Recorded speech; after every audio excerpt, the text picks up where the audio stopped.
Ms. Mzimela, can you hear me? Can you hear me?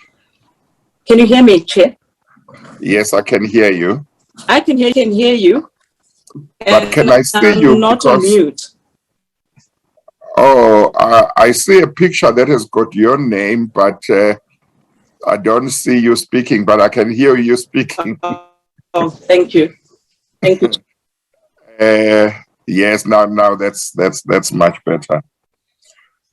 On a light note, I just want to say, Ms. Mzimela, at least I can remember that. The strange thing is that I can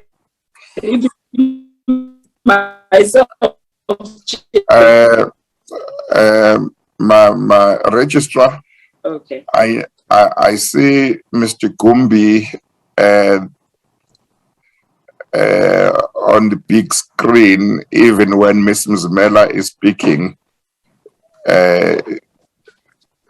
When somebody else is speaking, Mr. Gumbi's picture should recede. And then whoever is speaking comes forward. Ms. Mzimela, could you please try and speak up so we can see if there's a problem?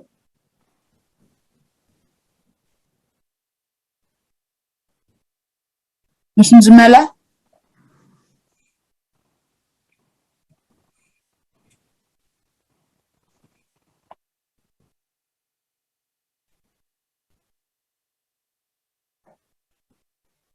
She seems to have dropped off.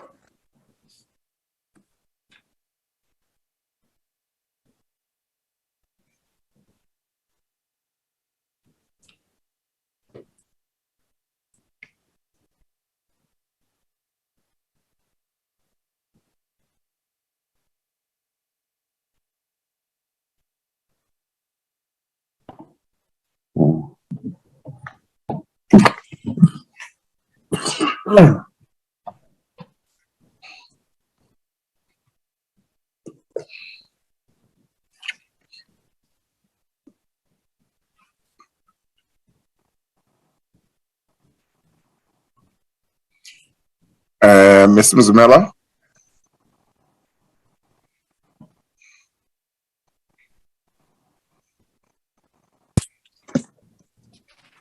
Chair, can you hear me now? I can hear you now. I've been trying to see. Yeah, I can hear you now, and you can hear me as well. Apologies for that. I don't know what's the problem. Okay, can you hear me? Yes, Chair. Okay, Yes, I can hear you, Chair. Okay, all right. Thank you. Thank you. I was saying, on a light note, at least I can remember when I see you that you did testify before me some time back, even if it's years ago, because earlier this year, a witness who was giving evidence in front of me told me that he had appeared before me and given evidence before, and I could not remember him at all, because so many witnesses have appeared before me, over 300. So I can't remember all the faces. But no, I can remember. No, thank you. I'm honored. Thank you, Chair. I'm honored that you do remember. Okay. Registrar, please administer the oath of affirmation. Chairperson? Yes. Chair, could I be granted leave to place myself on record? I appear on behalf of Ms. Mzimela. The name is Lungasiyo. I see I'm being given permission to start the video. The name is Lungasiyo. I appear on behalf of Ms. Mzimela on the instructions of Bokwana Burns attorneys. Okay, thank you very much. I'm sorry, I wasn't aware there was legal representation for her, so we nearly overlooked you. So, but thank you for raising that. Thank you. Thank you, Chair. Okay, all right. Registrar, please administer the oath of affirmation. Ms. Mzimela, will you be taking the oath of the affirmation? The oath. Please state your full names for the record. Sizakele Mzimela. Do you have any objection to taking the prescribed oath? No, Do you consider the oath binding on your conscience? I do. Do you solemnly swear that the evidence you will give will be the truth, the whole truth, and nothing but the truth? If so, please raise your right hand and say, "So help me God."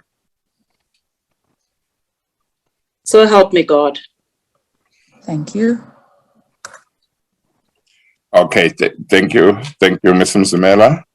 Mr. Gumbi. Thank you, Chair. Ms. Mzimela, may I just take you to paragraph 12 of your statement? Paragraph 12 of my affidavit. Yes. Just for the record, Mr. Gumbi, tell us where her affidavit appears on the bundle. It's bundle 8, page 252. 252. Correct.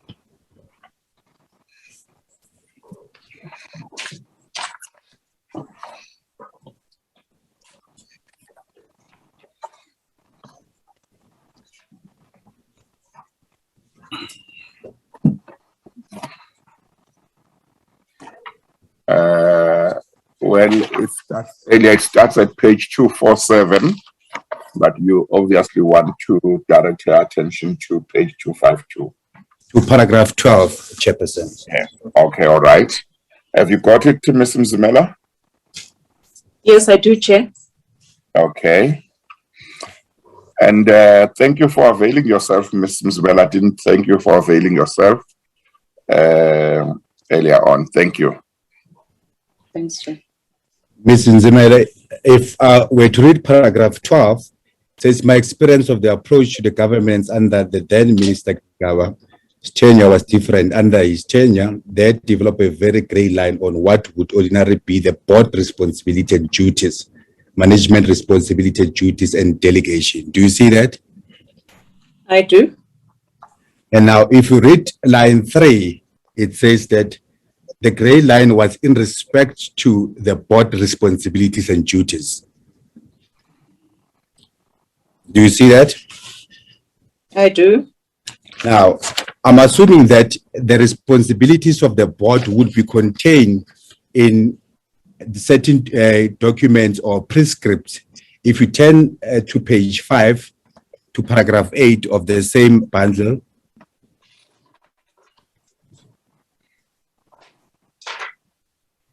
Yes. I see that I'm sorry, Mr. Gumbi. I think I missed that. You said she should turn to paragraph 8, Chairperson. Oh, the very same bundle, yes. Okay, all right. Yes. So I see that there are key government documents between the board, SA, and shareholder. The first one is MOI, Significance and Materiality Framework, Shareholders Competent Corporate Plan. Now, the board responsibilities and duties, where would they be contained amongst these key government documents? So, firstly, Chair, I think it is important not to just pick one line of that paragraph, because the paragraph, and I would like to just read it again so that I can make my point. It says, under his tenure, they developed a very great line on what would ordinarily be the board's responsibility and duties, management's responsibilities and duties, and delegation. So I am not too sure that you can split out one portion of that paragraph and not read it in its entirety. That is the first issue. But in attempting to respond to the question that has been raised, I think that all of us would be quite familiar with what the PFMA actually stipulates as duties of the executive and the accounting officer. And so therefore, when I make those statements, it's also in relation to that. It is also in relation to what the Companies Act would specify in terms of what is the role of the board, what is the role of the management, and what is the role of the shareholder. And that would be my response, Chair. The documents that are paragraph 8 then would detail other elements in terms of the relationship or the deliverables that are expected between the shareholder and the organization. Which document would be that amongst the one contained in paragraph 8? Okay, so I mean, the MOI, I think all of us would be quite familiar with, in that it is a document that is set up with the governance rules for the organization, and some of the elements of how the relationship between the shareholder and the board would also be contained there.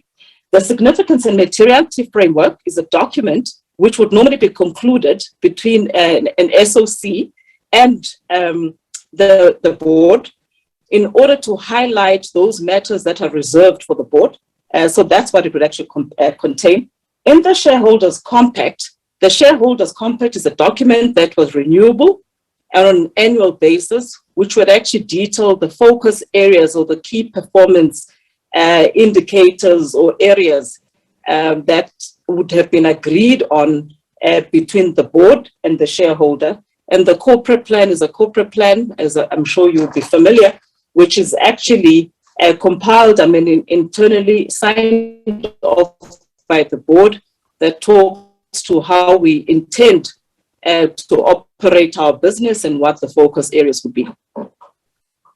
Yes, Mr. Mzimela. Just before you proceed, Mr. Kumbi, I see, Ms. Mzimela, that there was a writing here on my screen saying that your bandwidth is low.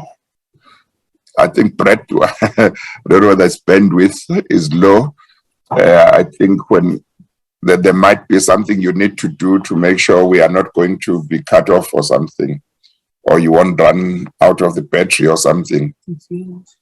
Why is it saying Ms. Mzimela's? Oh, it's just to warn you if she gets cut off. Oh. Yes, so you know what happened. Have you fixed it now? No, I can't. She has to fix it. Oh, but you said it's mine. No, it's I'm sorry. My registrar here is advising me. Ms. Mzimela, did you hear the conversation? Oh, did you mute me or what? Ms. Mzimela, can you hear me? Mr. Kumbi, can you hear me? I can hear you. Yes, Chair. Oh. Yes, I can hear you, Chair. Can you hear me? Yes, now I can hear you. I'm told that there's Chair. something you are supposed to do that side to make sure that you are not going to be cut off.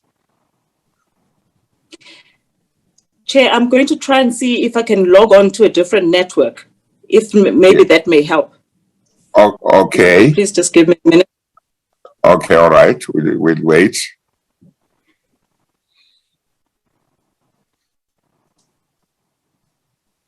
Okay.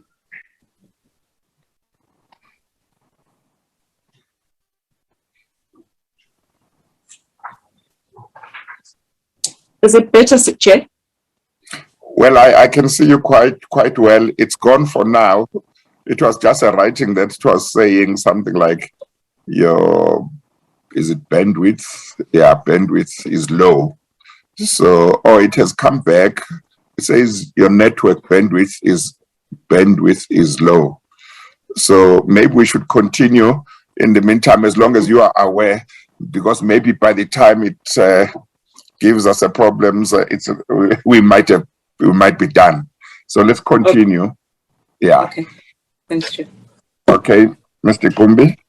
Thank you, Chair.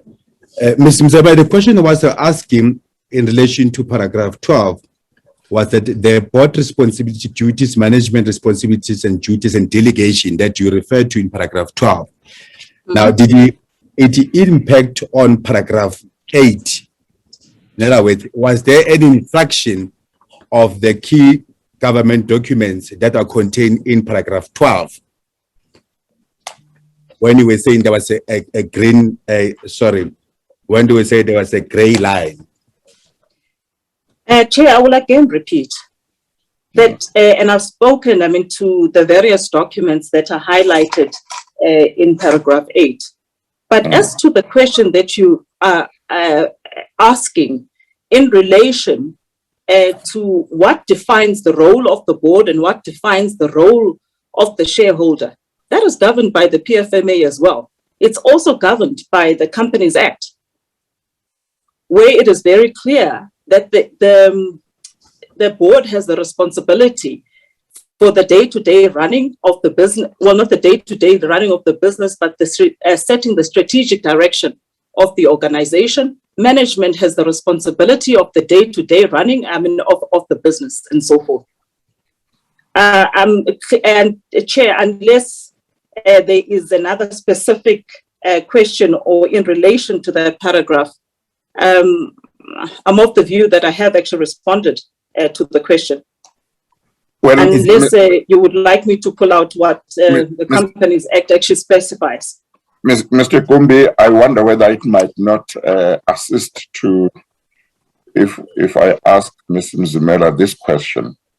When you say, Ms. Mzimela, in paragraph 12, that developed a very gray line on what would ordinarily be the board responsibilities and duties, management's responsibilities and duties, and delegation. What actually do you mean at a practical level? Yes, thank you very much, Chair. For that question. You would note that, in paragraph 12, in paragraph 13, I go further to explain what I mean by that, by what is meant in paragraph 12. When I share that there were no proper protocols that were now being followed in engagement with the organization, and yet there had been established protocols. Let me give an example. Whenever there is any communication with the organization, because the board had the responsibility and authority of the organization, correspondence from the department would come via the chairperson, and matters, whether it be queries relating to anything that the organization would be undertaking, would equally come through the board, because the management reported to the board, and it was the board that had a direct line to the shareholder. Would that be the case, namely correspondence from the department would be directed to the board, and then the board would direct it to management? Would that be the case irrespective of who in the department had written to the board or who wanted to raise an issue? For example, if it was the minister, would it go to the chairperson, that is correspondence? If it was the DG, would it also go straight to the chairperson? Or is the position that if it was the DG writing, he or she could write directly to the CEO? Yes, so Chair, you're absolutely correct. If it was the minister actually writing, the minister would write to the chairperson of the board. The only person in the department that actually could also write and direct it to the CEO would be the DG, because he is deemed as the equivalent of the CEO of the department, so he would actually write to the CEO. And then we would also have other engagements in terms of established meetings with the organization, where there would be other representatives that are chosen already from the organization's side to meet with the department in the event that, in order to ensure that the department was privy as well to the organization's performance on a more regular basis. But what was unusual, as you would see, as I've stated in that paragraph 13, is to have a minister's advisor come into the space and getting involved in issues which are more, would have been reserved, for the board, the management, or anybody else. Mr. So I'm quite specific in paragraph 13 in relation to that. Okay, Mr. Kumbi? Thank you, Chairperson. Let me just unmute myself. Ms. Mzimela, perhaps maybe may I just refer you to your transcript, which is page 24.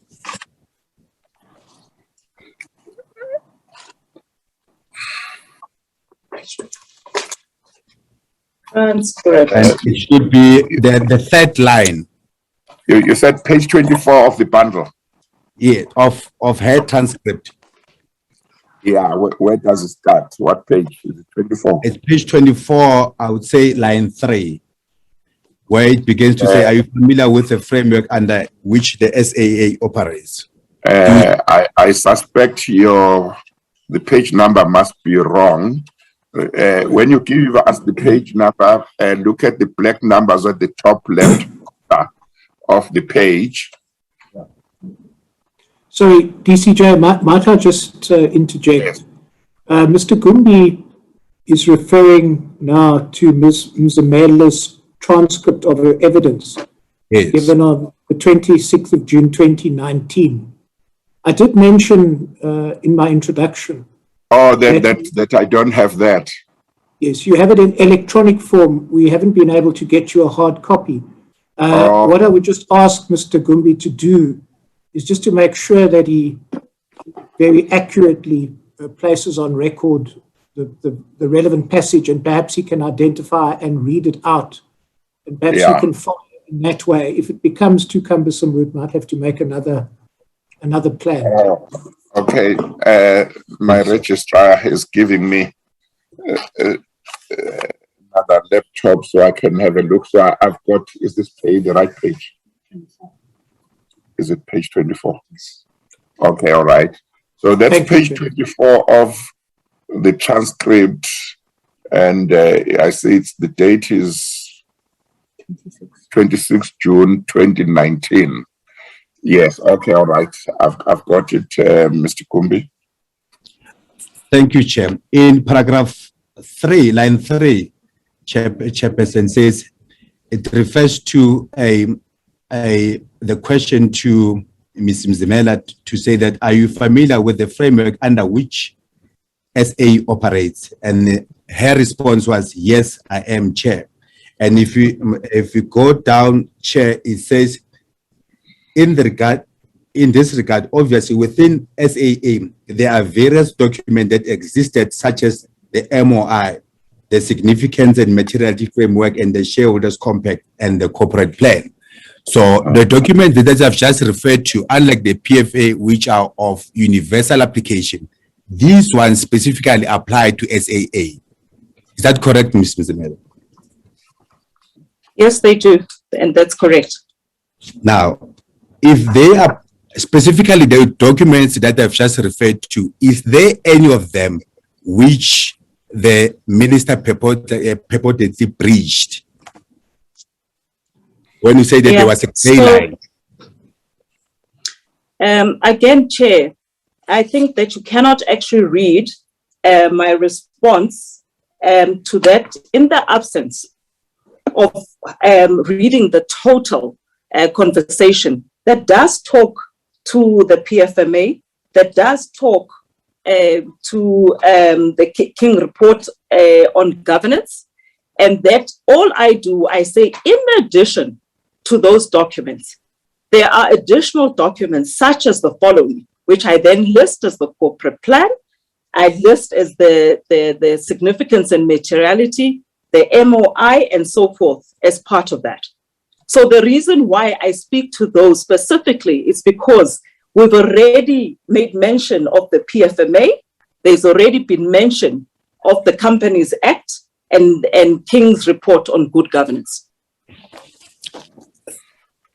Let me see if this will assist Mr. Kumbi.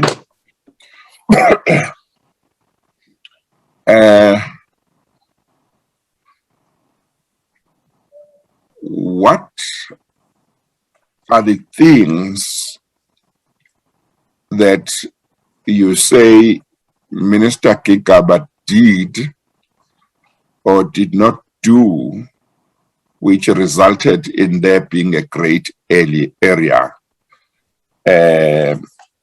in respect of the responsibilities of management and the board and the department. So if you could identify them or make examples to say, I know you have referred to Minister Kikaba's advisor, but if you could be more specific and tabulate them, as it were, to say, one, this is what was done which should not have been done. This is what was not done which should have been done. And then you can specify whether you talk about him doing that or not doing that, or you simply talk about his office or his ministry or the department. Would you be able to do that? Yes, Chair. So Yeah. I will again start off by referring to my paragraph 13, and maybe if I can just try and put certain things into context.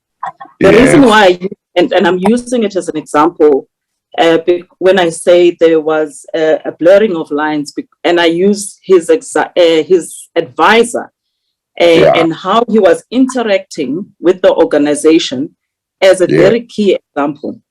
I think further in my affidavit, or when I came through to the commission, I would have equally indicated that up until Mr.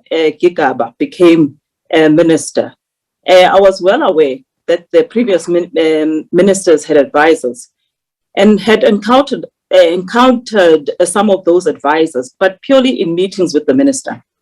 It was the first time that we actually had an advisor, and in my view, Chair, you must understand, the advisor for me is the advisor of the minister. So when he comes into the environment, I want to believe that he comes with the mandate from the minister. And he now starts to come into our environment to request information directly, which ordinarily would not have been requested in that manner. If there was any information that was required of the organization, it would either have come through from the minister writing to the chairperson, or as you indicated earlier, from the DG writing to myself requesting such information. But now, I mean, there is an individual who, for me, represents the office of the minister. As far as I know, I mean, he didn't have any other role except being the advisor of the minister. So he represents the office of the minister. And he now comes into the environment to request information which actually, ordinarily, the shareholder probably should not even be requesting, as it pertains to issues of procurement and everything else, I mean, that we're doing within that space. That is one example. I mean, other examples would pertain to possibly then talking a little bit further in terms of the two meetings that took place in relation to the Jet Airways matter. And my example around that as well is that the Jet Airways issue was a root discussion, not a financial discussion, a root discussion which would ordinarily be held at a certain level of management, escalated, I mean, to the board for approval. But now we had a situation where the department was getting so involved in these discussions to a point of even asking us for information which you would need to have on hand in order to conduct analysis of the route. Now that for me is getting very operationally involved in the business in itself. I will stop there, Chair, unless I mean there are any more examples that you would like me to give. Okay, Mr. Kumbi. Chair, I would attempt to ask direct questions because those ones that require explanation would consume much of the time that have been allocated to me. Then the last question with regard to paragraph 12, Ms. Mzimela, is that when did you for the first time realize about the gray area, the gray line that has developed? Was it immediately after the minister was appointed, which was November, or when exactly? I think when I make, Chair, in response to you, when I make the statement in paragraph 2 It is not specific to a particular time frame, but I'm in paragraph 12, I'm referring to the period, the whole period in which the experience, the tenure of Mr. Gigaba's role as the minister when I was at SAA. So it's not as if I would say I realized in the first month, in the second month, in the third month. I'm basically reflecting on the period that I was at SAA at the point at which Minister Gigaba is the minister in charge of the department. On the very first meeting that you had, the 10th January meeting, where the minister had called you for a briefing in relation to SAA and Jet Airways, did you, during that briefing, just tell the minister that there was some gray line that has been developed since he was appointed?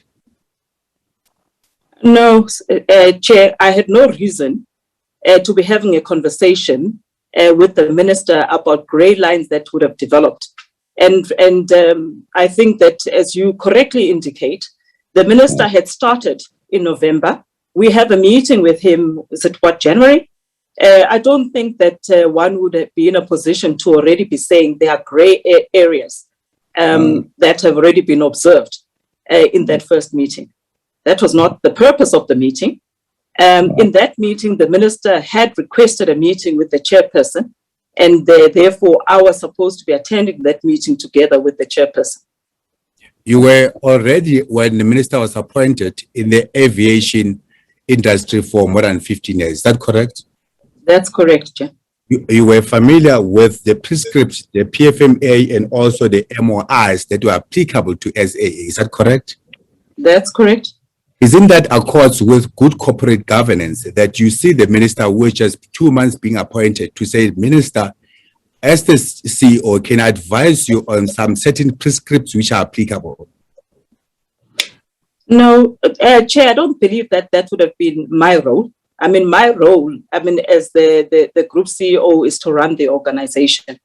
And in reference, to that first meeting, as well, the minister had sent an invitation to the chairperson of the board, which is the correct way to request a meeting.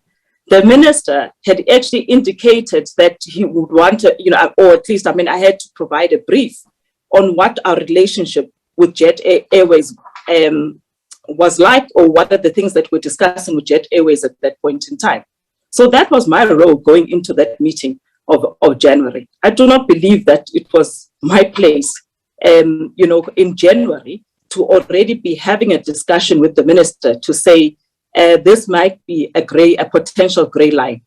I do want to believe, however, that possibly if the invitation to the minister had been a lot more detailed, maybe that's something that the chair of the board would have dealt with, but it was not in my ambit to have that discussion with the minister. Were you not concerned to say the minister had called a meeting on issues that are operational, then instead of your counterpart being the Director General of the department dealing with operational issues? Again, Chair, I will repeat, the invitation came through the chair. The invitation came through the chair. The chair then said, we have to attend the meeting. So I have no reason at that point in time, prior to the meeting, to be concerned about the way in which the meeting has been called, because the invitation came through the chairperson. Had the meeting come through directly, meeting request come through to me directly, then you are absolutely correct that that is something that I would have actually probably even raised with my chairperson to say, I do not understand why the invitation is coming directly to myself. When the meeting was called, the first and the second meeting, the one in Cape Town, you raised a concern about minister's silence in the meeting after you had briefed him about the dangers inherent in the Mumbai and South African route. Is that correct? No.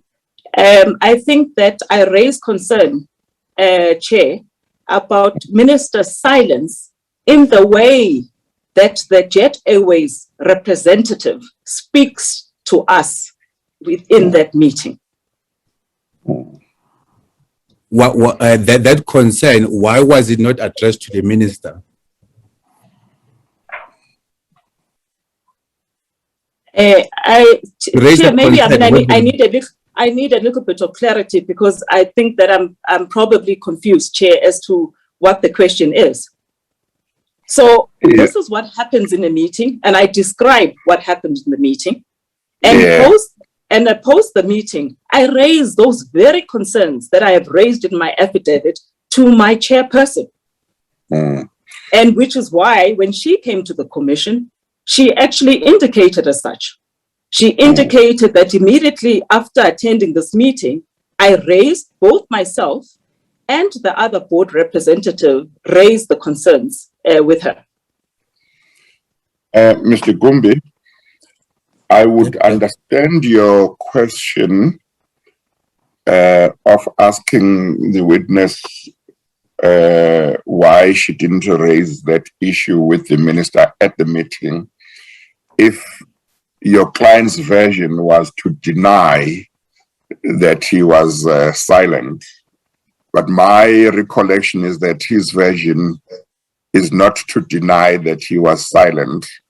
I understood him to admit that he was silent, but that his explanation is that is the way he chose to handle the meeting.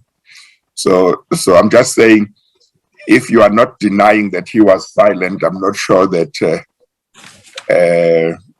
I understand why you would ask why the witness didn't raise the question at the meeting.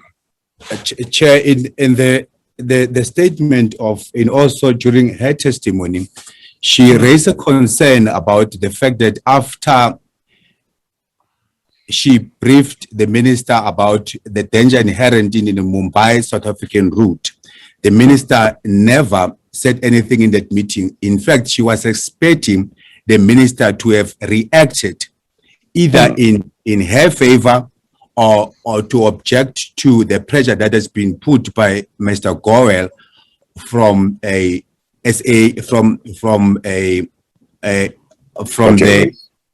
South Airways, yes. So according to her silence, the minister's silence demonstrated that the minister was not in support of her contention about the closure, the fact that the Mumbai road, Mombasa SA Mumbai road should not be closed. Well, but your question is not about whether it should be closed, whether the minister supported or didn't support. Your question is, why didn't she raise her concern about the minister's silence at the meeting? So I was simply saying, I'm not sure that I understand why you would ask that question, where it's common cause that the minister was silent and the explanation he has given is a certain explanation. Maybe you are still going to come to the issue that you are raising, namely whether her understanding, what she made of the minister's silence, whether she understood it to mean support for a particular view or not. Indeed so, Chair. Indeed so. Yeah. Okay, all right. Go ahead. Ms. Mzimela, the minister's silence in the meeting, what did it mean to you?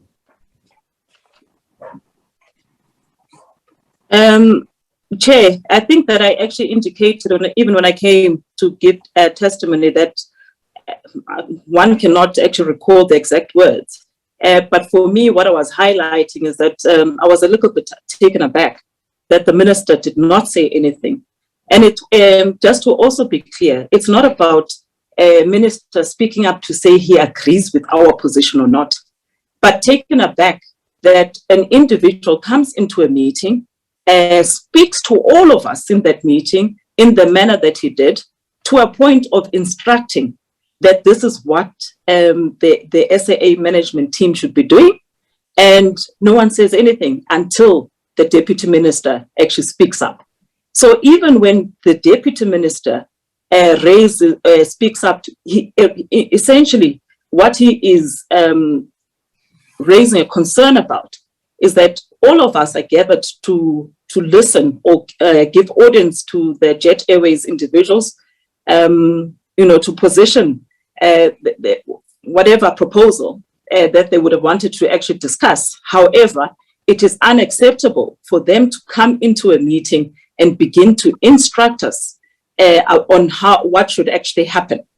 And that's what the Deputy Minister was also taking issue with, the instructive manner in which the individual was speaking.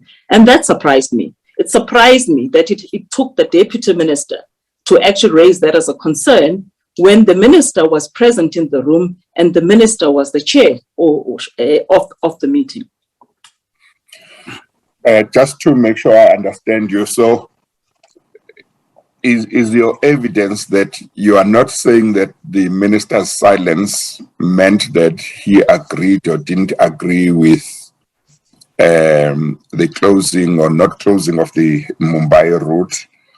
All you are saying is that the manner in which Mr. Gowell, if that was his name, I can't remember, the Jet Airways representative was speaking to everybody at the meeting was unacceptable, and you expected the minister to put a stop to that. And the fact that he kept quiet is what concerned you in the face of this kind of behavior on the part of the representative of Jet Airways. Is my understanding of your evidence correct? So Chair, I think that yes, for me, it is. It's the manner in which he actually spoke. And of course, in speaking was being instructive in basically indicating that SAA should just close the route and get off the route. So the reason why I'm saying, and I'm sticking purely to what I actually provided as evidence, because I think the question that is being asked now is that possibly I must now try and I cannot determine what was going on in the minister's head on whether he was supportive or not supportive. I can only relay what I experienced and my take of the meeting. As I say, that I was quite surprised that somebody comes into a room, is rude, is loud, instructs, and that there is nobody, and the chairperson of the meeting says nothing, about that. Equally, if the intention of the meeting was to bring two parties who are potentially looking at building a relationship, I would find it very strange, Chair, that somebody comes into a meeting and instructs. And as I said, there is the chair who is sitting there, who is the minister of this entity that he has responsibility for overseeing, and is now listening to somebody give an instruction of how this entity must actually operate or not operate. Mr. Gumbi? Yes, Chair. Ms. Mzimela, I just want to go again to paragraph 12 and 13.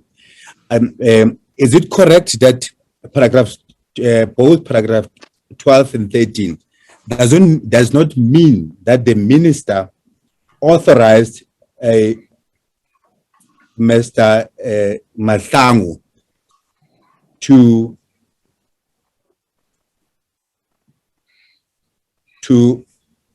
be involved or maybe to interfere in the running of the SAA? I don't read paragraph 12 and 13 to say that the minister specifically instructed Mr. Mahlangu to do so. So, Chair, it is true that I could never go and say minister instructed Mr. Mahlangu, because I would have to have been there for him to have instructed Mr. Mahlangu. However, the point I make is that Mr. Mahlangu is the minister's advisor. And my understanding of the minister's advisor is that the minister's advisor works for the minister. I understand that, but one question that I've asked, they say you are not saying that the minister instructed Mr. Mahlangu to have acted in a manner that he did. The answer would yes or no would do for now. I would not have been there, Chair, to have actually had any instruction being given to Mr. Mahlangu. It also does not mean that the protocols that you are referring to, that the minister was aware of. Because the minister... let's repeat your question, Mr. Gumbi.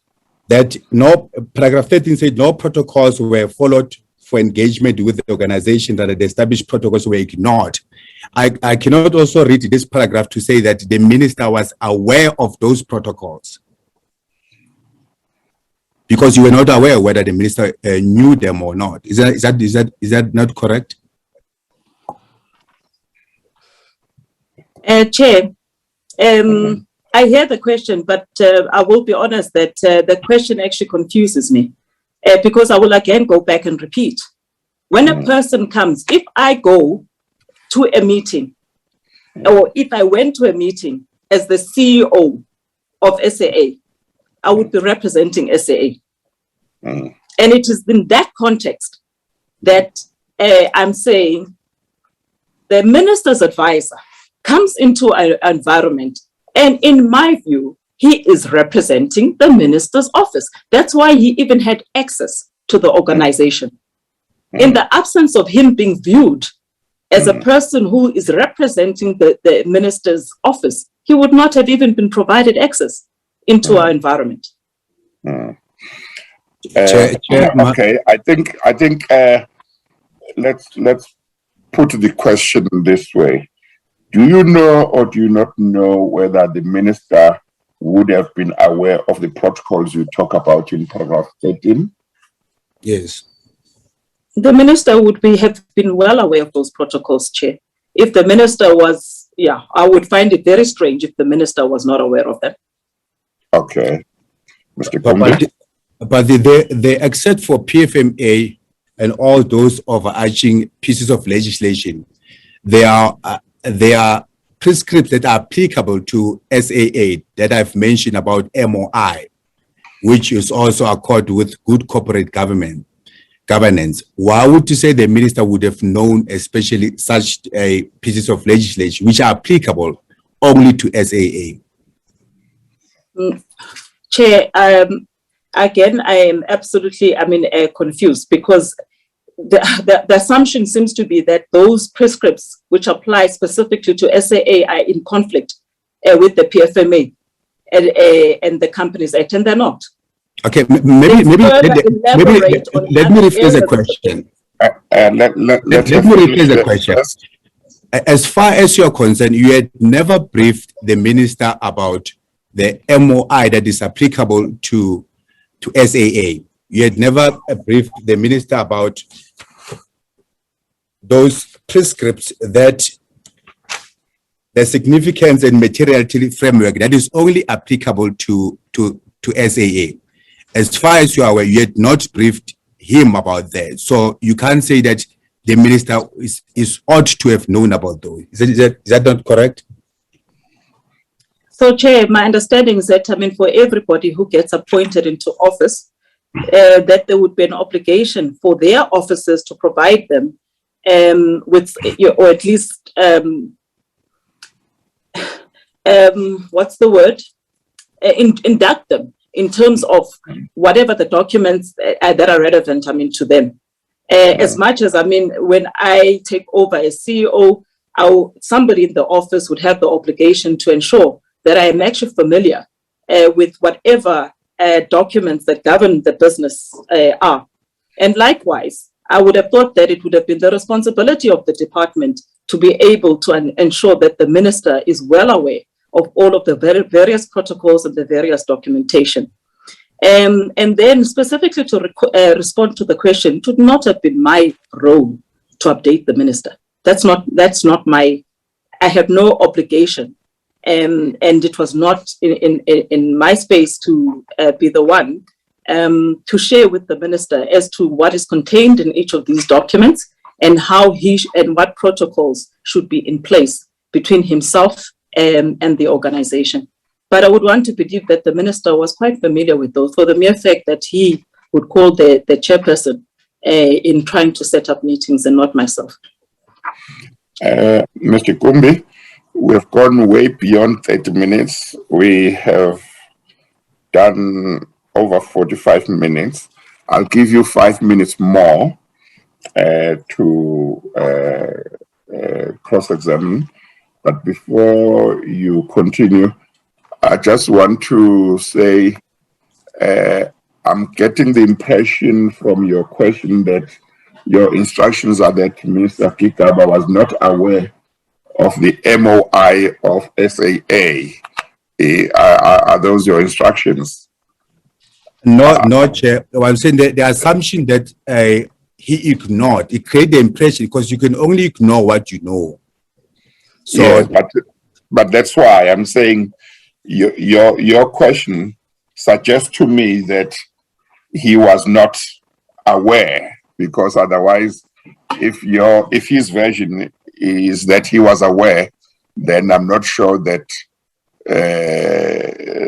the question is helpful. And I would imagine Mr. Kigaba is likely to be the kind of person who would have taken the trouble to familiarize himself with a document such as the MOI of an important SOE like SAA. Chair, what we don't have instructions with regard to that specifically, but all the data I need to submit with regard to this, because he had been appointed only for 2 months. There were many SOEs under his portfolio. So obviously some of the specific documents like MOI might need someone to eviscerate on them for him to understand. Understand about the PFA because it's overarching, but some prescripts such as MOI or those were specifically for SAA. It cannot be assumed that he was aware of them. Therefore, he ignored those kinds of prescripts. So those are my submissions with regard to that question, Chairperson. Okay, all right. Your last 5 minutes starts now.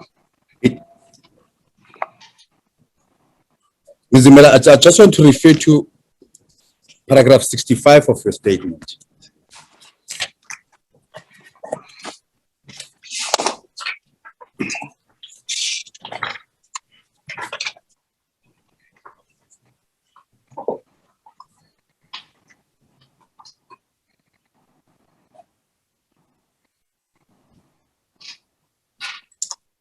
Yes, I'm there, Chair. Can you see that? It says, after this meeting, I do not recall ever meeting Minister Kigaba to discuss the Mumbai route again. Can you see that? Now, That's correct. That was after the second meeting in Cape Town. Can you see that? Yes, I do, Chair. Now, if you read, I don't have to read it because I am under pressure of time. If you read from paragraph 65 up until paragraph 75, 75 says that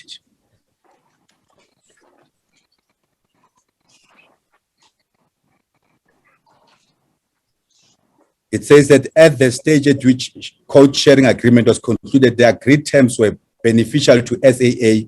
The Jet Airways totally move off Johannesburg Mumbai road and enhance added benefit to South Africa, to SAA and beyond the post. Can you see that? Yes, I can. Can you immediately after the minister disassociated himself from intervening or interfering, between this time in paragraph 65, when the minister was not involved, and also his advisor was not involved. Do you agree with me? I do. And everything that happened here, because the DG being your counterpart was involved up until the signing of the code-share agreement. Do you believe that? Do you agree with me? No, the only thing that I disagree with is that the DG was not involved up until the signing of the code-share agreement. Okay, but now the minister, purportedly the minister was in favor of the SA Mumbai agreement that you did not want, but he was not involved from this stage up until the signing. nor was Mr. Matlagu involved at this stage. Is that correct? That's correct. Now, the signing of the SA of the code share agreement was in accordance with the prescripts. That's So correct. there was nothing wrong with it. That's correct. And then my question is, assuming that for the purposes of this cross-exam, that in any event, the only agreement that was signed, it was code-sharing, a code-share agreement during your tenure. Is that not correct? That's Then, correct. in this instance, the minister was not involved and his advisor was not involved. Everything was done according to the prescripts. Is that correct? That's correct, sir. Now it says that in any event, the minister's advisor interference does not bring about any process which is signing of the contract or any signing of an agreement which was not consistent with the SAA prescripts. Yeah. So, Chair, I mean, once again. In any event, what I'm trying to say that his involvement did not have anything to do with the balance sheet of SAA or anything for that matter, because it was never taken to a further step, did not bear any fruit. That's correct. So, and so also Chair, that is applicable to. So, Chair, Okay, I wanted to respond to that. I think finish your question if you haven't finished it, Mr. Gumbi, and then Ms. Mzimela can then respond. Yes. Yes. So my question to you, Ms. Mzimela, was that the interference of the advisor or the involvement of the minister did not lead to any conclusion of a contract that was not consonant with the PFMA or any of the prescripts that you have mentioned. Is that not correct? That's correct, Chair. But let's, I think it is also important not, again, I think that we're reading one line and not putting everything into context. Right from the beginning, the management already indicated that we were in discussions with Jet Airways on the code share agreement. So there's never been, and there was never any dispute about that. So right from the beginning, even in the first meeting, the very first meeting with the minister, we indicated that we are in discussions with Jet Airways on a code share agreement. The only thing that we were not in agreement with is that we were not going to finalize that code share agreement on the basis that SAA terminates off the route. And those discussions and the various meetings and what you deem or what the advocate actually deems as interference had nothing to do with the code share and how that code share should be shaped. But it was really around the closure of the Mumbai route. And you're absolutely correct that both management and the board at the time did not accede to the closure of the Mumbai route. What we did is that we still concluded that agreement on the basis of what we thought was correct for the organization, which was a code share agreement. Chair, just last three questions, maybe general propositions with regard to this. And I don't have much time. Yeah, I'll give you two instead of three. Okay, two.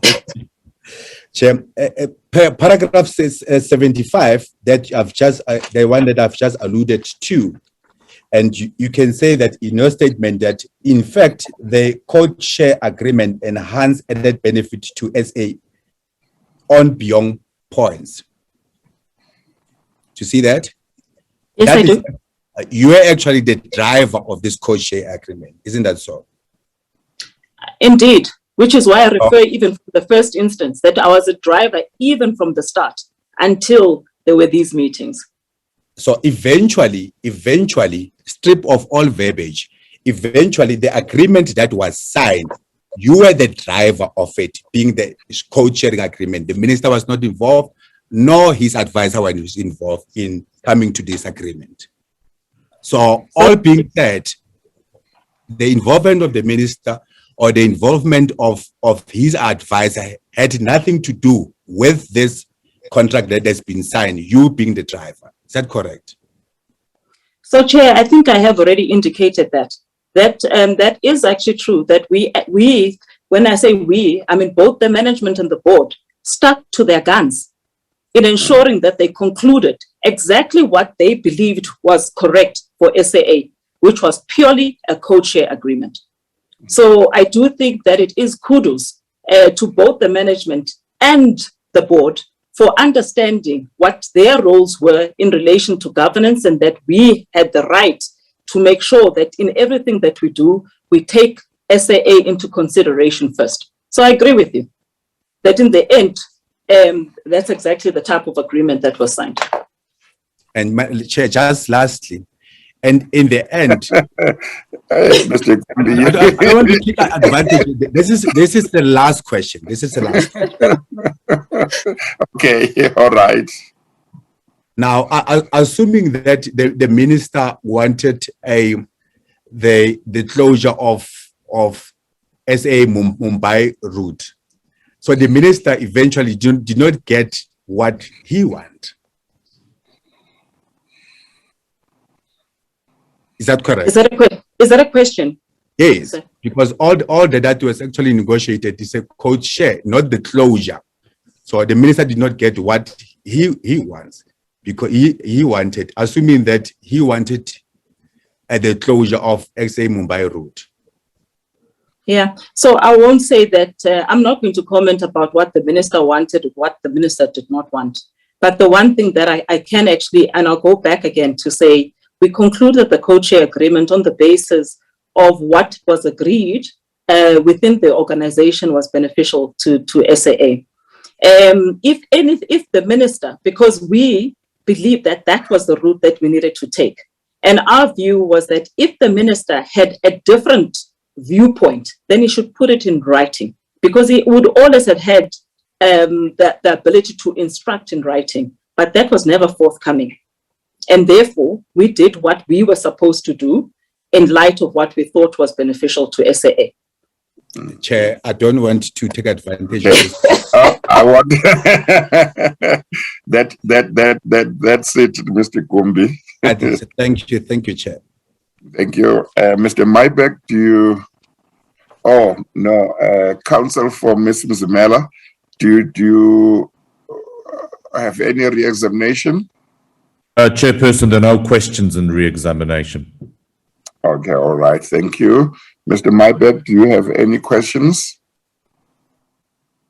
Yes, thank you, DCJ. I just have one question. Yes. Ms. Mzimela, you were asked about whether you had any personal knowledge of Minister Gigaba having instructed Mr. Mthlangu in any way. I just want to ask you one question about that. And it relates to the second meeting, the Cape Town meeting. Yeah. I think everyone will be familiar with what you say in your statement, your affidavit at paragraph 61 at page 269, where you explain, and I'm going to paraphrase, that on your version, Mr. Mthlangu treated you rudely.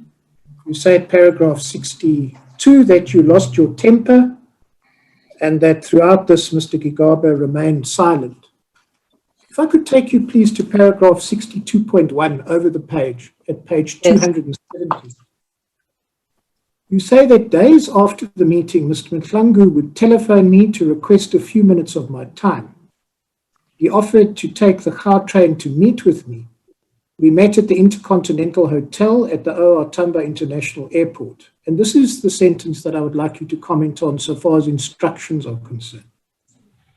He personally apologized to me for his bad behavior and informed me to the effect that at the end of the day, he was just doing his job and acting on instruction. Now, how did you understand that? On whose instruction was Mr. Mthlangu allegedly acting? Yeah, no, I mean, thank you, and that's absolutely correct. That's exactly what transpired after the meeting in Cape Town. And my understanding of him indicating that he was acting on instruction is that his only boss was the minister. And therefore, he was acting on instruction of the minister to behave and raise the issues that he raised at the meeting in Cape Town. To behave in the manner that you've described. Yes, and to raise the issues that he raised at the meeting in Cape Town. Thank you, Chairperson. We have no other questions. Thank you.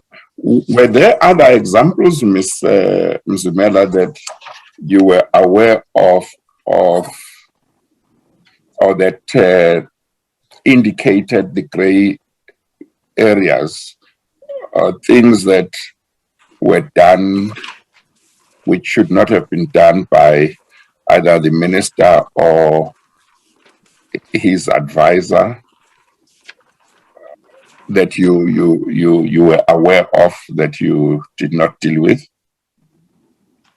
I think, Chair, the manner in which the manner in which the second meeting was handled as way for me was a very clear indication of another area, another gray area.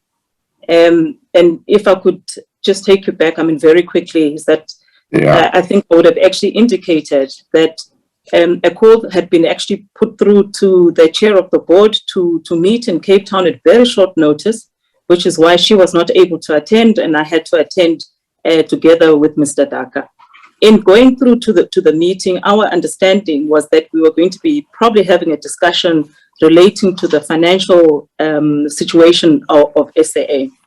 But on our arrival there, so no forewarning, that what would happen is that, so on our arrival in Cape Town, the meeting then was focused on nothing else except for the Mumbai route and the closure of the Mumbai route.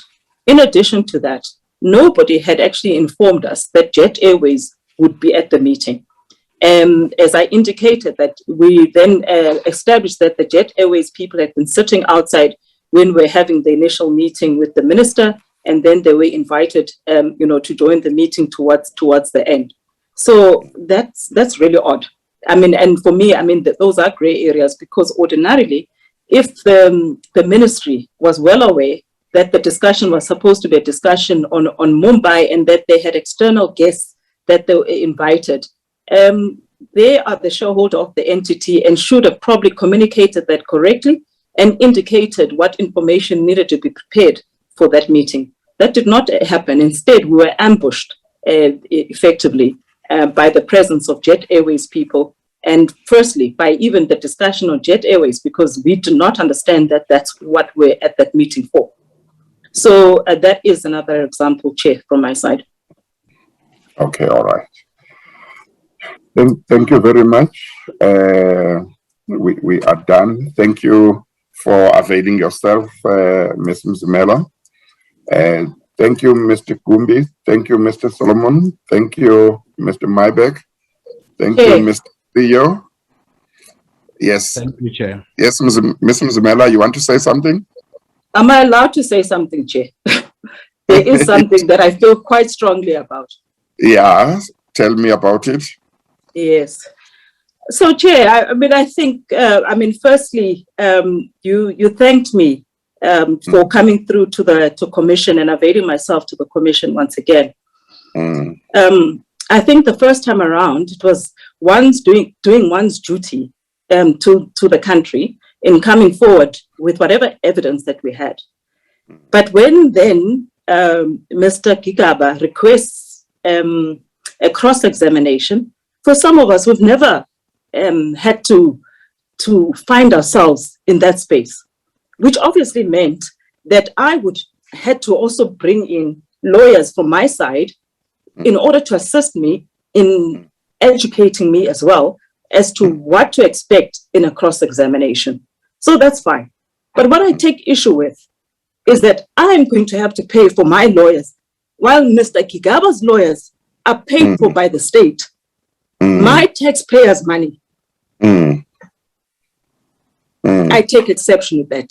Yes. I really do. Well, is your concern, does your concern relate to why is the state not paying for your lawyer just as it is paying for Mr. Gigaba's lawyers, or is your concern that none of you should be paid for by none of your lawyers should be paid for by the state? Yes, I think it's a second, Chair. Yes. I think, for me, it is one's choice, to come and assist, the commission. But Yeah. if that's the process, that we follow, Yes. how many people would be in a position to also be able to engage their own lawyers to assist them? And my question is that how fair is that his lawyers get paid for by the state, which is my tax money, and everybody's actually tax money. So I'm wondering, why is that? And I do take quite serious exception to that. Yeah. Okay, no, I hear you. Mr. Solomon, I don't know if you want to say anything. You might not wish to say anything, but I don't want you to think I didn't give you a chance to say something. Chair, one's a bit taken aback by what Ms. Mzimela says. Mr. Gigaba is entitled to be represented by the state, and one wonders why she has some particular axe to grind with Mr. Gigaba, but we'll deal with that in legal submissions. Yes. Okay, all right. Mr. Mybeck, did you want to say anything? No, just to remind you, DCJ, that you and I have another order of business after the completion of this hearing relating to Mr. Mohammed's affidavit. So I suppose others can go, but please don't cut me off. No, thank you for reminding me. I'd forgotten about it. Thank you, Ms. Mzimela. I think maybe in relation to your concern, Ms. Mzimela, all I can say is that I'm sure different people in the country have different views about the issue you raise. I understand that there is some law that is understood to be the basis for giving assistance, legal assistance to ministers and maybe other government officials when there are legal proceedings that relate to the time to what they did or did not do when they were in office. But I can't say anything more than that. I understand that there is some basis. We know what's in the public domain about litigation relating to the former president and legal assistance that had been given to him. So I can't say much. I'm not the one who grants, who makes those decisions. But thank you very much for availing yourself, and thank you, Mr. Solomon. Thank you, Mr. Kumbi. Thank you, Mr. CEO. And I will now excuse all of you except Mr. Mybeck and his team. Thank you very much. You are now excused. Thank you, Chair. Thank you. Mr. Mybeck, do you want me to take a short break and then we continue, or maybe we should just try and do this and get over it and then adjourn? Yes, I think we could deal with it quite swiftly, Chairperson, if that suits you. Yeah, okay. I've asked your registrar to have available application SEQ 36/2019. That is the affidavit of Mr. Yusuf Mohammed. Do you have it? I think she's only now going to pick it up.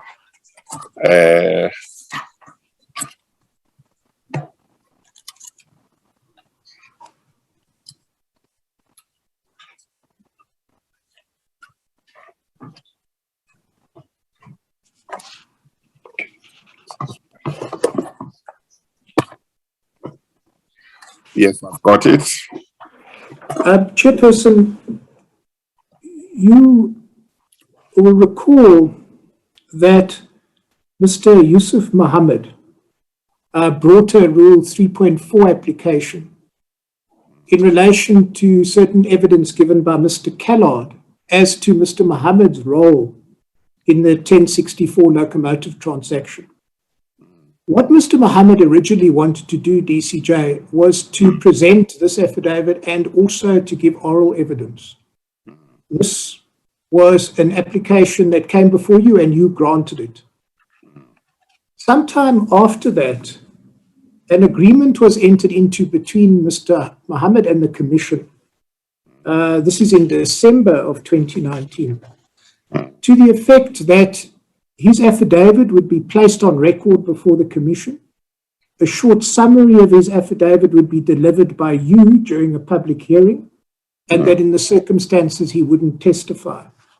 On Friday last, I'm sorry, I didn't hear the parts. A short summary would. So a short summary would be delivered by the chairperson during a public hearing, and then in the circumstances he wouldn't testify. Now, DCJ. Was I party to such an agreement? I don't. No, you weren't. But did somebody decide? Did somebody decide that they would impose that on the chairperson? Well, insofar as that was done, I relieved you of that responsibility on Friday because I wrote to Mr. Mohammed and I asked him and suggested. But I'm interested in knowing who is the person that thought they could do that. In fairness, in that email that I've referred you to, the author did say that this would be communicated to you, DCJ, for consideration. But that has been resolved in this way. Okay. On Friday of last week, I wrote to Mr. Mohammed and I said that it would be more appropriate that I, as evidence leader, provide the summary and present it to you. And Mr. Mohammed, he agreed to that. So what remains to be done is for me simply to provide a very short summary of this affidavit and then ask you for it to be admitted into evidence. Yeah. DCJ, by way of a short summary, you will see at paragraph 1.1 of the affidavit that Mr. Mohammed at all material times was the general manager, office of the group chief financial officer. And if you skip forward all the way to page 4, to paragraph 2.7, he says, I proceed now to provide context around my involvement in the 1064 locomotive business case and deal with Mr. Callard's statement. And if I could then take you to page 6, at paragraph 3.3, he says, relevant to any role I played in the business case, I draw your attention to the fact that he was on leave for the period 1 November 2012 to 28 February 2013. And then at 3.4, the 1064 transaction advisors were appointed on the 6th of December 2012. At 3.5, the 1064 transaction advisors were deployed to support the internal teams. The business case was the responsibility of TFR, supported by GCIA and McKinsey. At 3.6, he says, I had no role in any capacity on the 1064 locomotive project team, including but not limited to the following. And then DCJ at paragraph 4, which was in a landscape form, at paragraph 4.2, he says, I can confirm that at no stage did I calculate or verify the calculations of forex hedging, forex escalation, and other price escalations. And then at 4.3, in my view, based on my recollection and a review of documents, the sequence of events of the approval stroke recommendation of the ETC, and that's in the business case, quote, excluding the potential effects from forex hedging, forex escalation, and other price escalations at various committees were as follows. You will recall, DCJ, that evidence has been given already, that Mr. Mohammed was the person that actually made this amendment on the business case, the excluding amendment. He sets out on the table the various decisions. And perhaps I could then take you to page 8 and ask you to have a look in the middle of the page at paragraph 5.1.2. It seems that this is the essence of it. The change, says Mr. Mohammed, was on the instruction of Mr. Singh to align the business case to the approval memoranda and submissions of the committees listed above, and represented a mere transfer of the information that was already approved. At paragraph 5.1.2.1, in making the edits of Mr. Singh, I would have acted upon his instruction and trusted his knowledge as he was intimately involved in the business case. And then at page 9, DCJ, Mr. Mohammed concludes at paragraph 5.1.4 by saying, I confirm that, sub 1, I had no role in any capacity on the 1064 locomotive project team stroke streams for finance, procurement, commercial operations, business case, technical and legal. Sub 2, at no stage did I calculate or verify the calculations of forex hedging, forex escalation and other price escalations. Sub 3, I was not part of any of the governance committees that approved the ETC of 38.6 billion rand, quote, excluding the potential effects from forex hedging, forex escalation, and other price escalations. And sub 4, the business case was the responsibility of TFR supported by GCIA and McKinsey. I think the long and the short of it, DCJ, is that Mr. Mohammed says that he played no role in the 1064 case other than for affecting the amendment, the exclusion amendment, as we call it, on the instruction of Mr. Singh.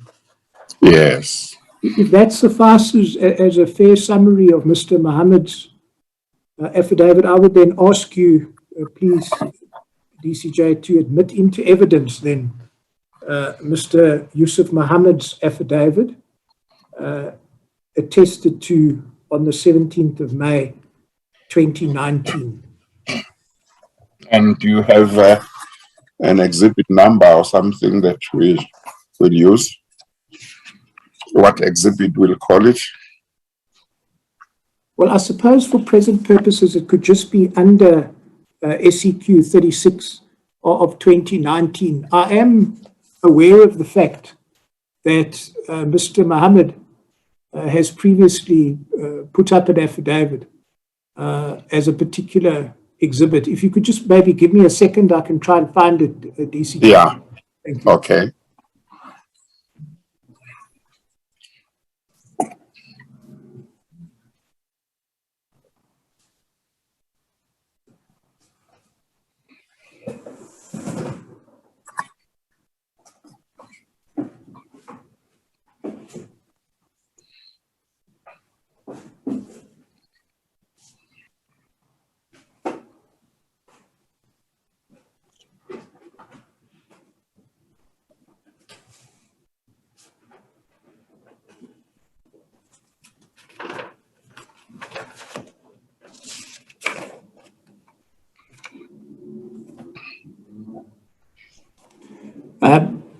DCJ, Mr.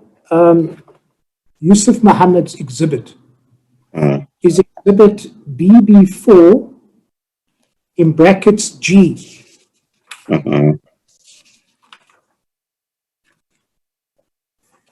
And under that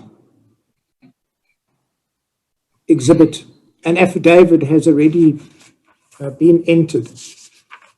Perhaps I could ask you then to admit this affidavit, dated the 17th of May 2019, as exhibit BB4 in brackets G point 1.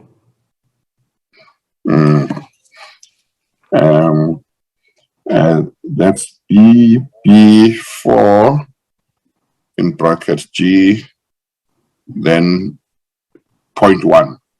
Yes, DCJ. Okay. Mr. Yusuf Mohammed's affidavit that was deposed to on the 17th of May 2019.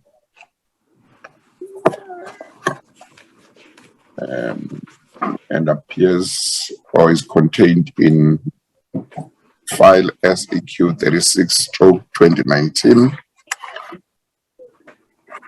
is admitted as an exhibit and will be marked as PP4 open brackets G close brackets .1. Thank you, DCJ. Okay, thank you.